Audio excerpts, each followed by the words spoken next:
Before adding any connectors, if I zoom into the element, you will see that two colors appear on the crown, one in light gray and the other one in dark gray. The limit between both colors is called the equator line and represents the optimal positioning of the connectors.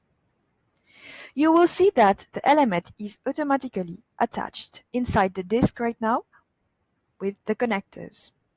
GO2Dental has two methods to add connectors using firstly automatic settings called as automatic connectors and secondly using manual settings called as manual connectors.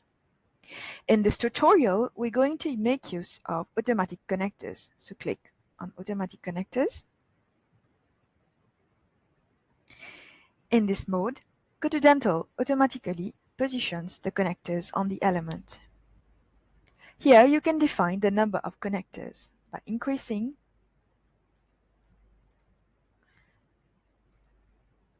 or decreasing the number of connectors. You can also change the position of the connectors by dragging on this bar. You can change the shape of the connectors from this list. You can also give a value of diameter and taper angle of the connectors.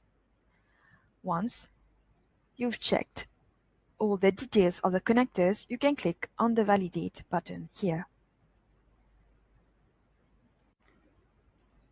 You can find more details about manual connectors and connectors between two elements in Lesson 2 complementary videos.